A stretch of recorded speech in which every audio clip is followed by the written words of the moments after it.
Two action cameras, one old legend, one modern contender. Today we're comparing the GoPro Hero 7 Black and the DJI Osmo Action 4 side by side, no sponsorships, just real world testing. From underwater shots to low light and daily use, which one gives you the most value in 2025? Most of you haven't even noticed I've used my brand new DJI Osmo Action 4 in my last video, so I decided I'll do a comparison video between the two to see if it was even worth buying. I bought my DJI Osmo Action 4 about 2 months ago from Amazon and it cost me 230 euros for a standard combo.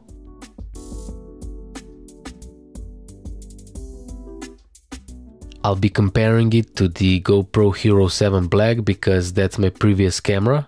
Used GoPro 7 and 8s are also in about the same price range as DJI Osmo Action 4 now, so it all makes sense money-wise.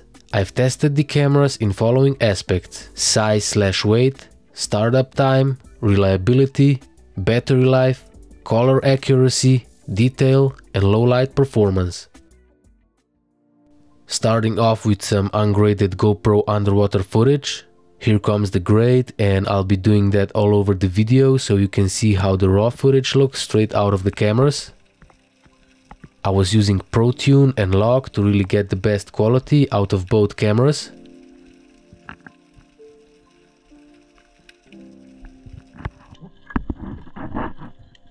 Same dive, switching to DJI for comparison. Once the grade is applied, you can tell right away that the DJI has better contrast and dynamic range thanks to 10-bit D-Log M.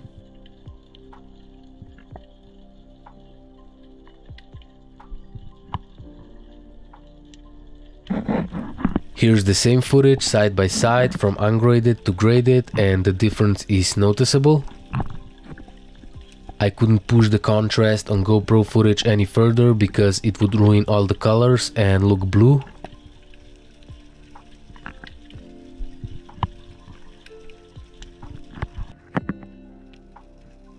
Moving on, this GoPro spearfishing footage, and here comes the grade.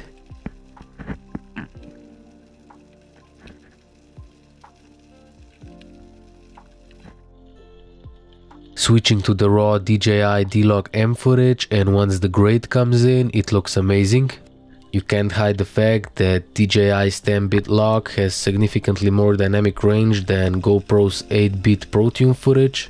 Side by side spearfishing footage in slightly murky conditions, but the DJI's contrast makes it look clearer. In real life it was actually slightly murky like you see in a GoPro footage. Same footage cropped to 100%, and when we apply the color grade you can actually see the GoPro captures noticeably better details.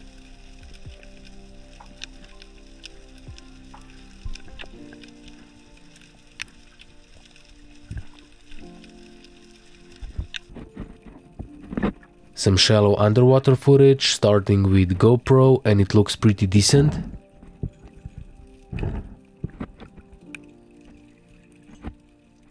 Same shot on the DJI, but notice how the color shifts and ruins the colors. When I turn to the right, they went far into the magenta spectrum, so it all looks too purple.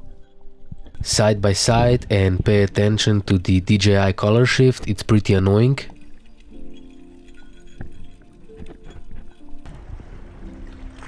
Some daylight footage with the GoPro's ProTune, and color was always set to flat, by the way.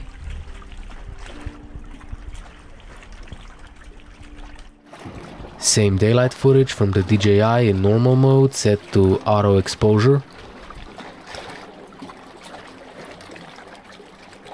Finally, the same shot in D-Log M, and with the grade it looks pretty similar.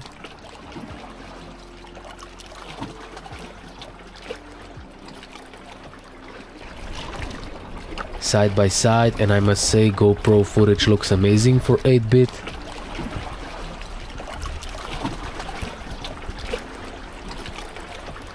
Another DJI daytime test in normal mode, and it's got this HDR look, almost like smartphone photos.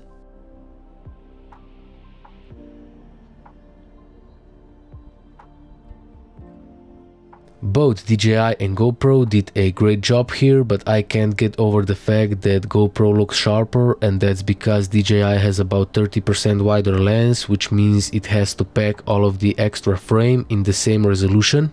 Newer GoPros also record 5.3K, and that means even better details. Same alley as before at night in normal mode, and the camera missed white balance as the light looks yellow. This is a good old classic high pressure sodium street light at around 2000 kelvins, which gives off a fire-like orange glow, and I was able to fix that in D-Log M. A bit of noise, but it still looks fine. GoPro also missed the white balance and flickered, so this shot would be pretty unusable. Moving on to the church test in this shot, and when the camera is in normal mode, I had noise reduction set to 1, so that's why it looks so clean. D-Log M is noisier, but when I crush the shadows, it looks usable, at least to me, as I like a bit of grain in low light shots. GoPro on the other hand has too much noise, and it kinda looks like it was shot on Nokia flip phone.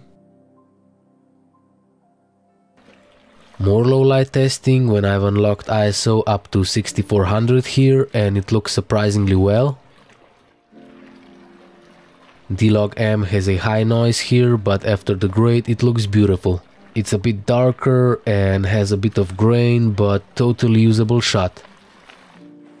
GoPro footage completely fell apart at ISO 6400, and even with the grade it looks like shit, to be honest. Same place, different angle with D-Log M, and also usable result.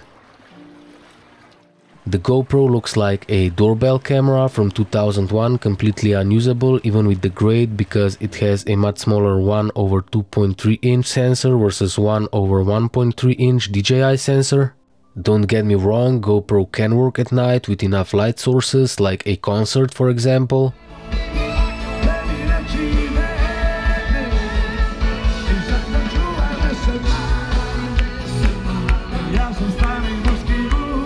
This was shot on my GoPro Hero 4 Black in 2.7K resolution, and it looks totally fine.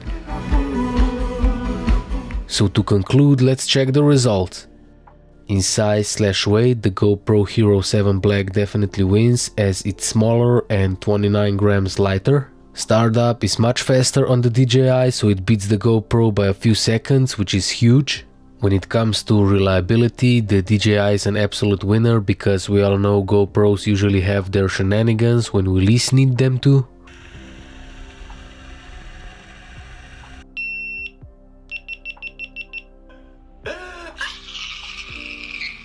Batteries last much longer on DJI, especially if you've got the Extreme Plus ones. I can personally spearfish for about 3 hours with one regular DJI battery, but with the GoPro it only lasts like a good hour at the most.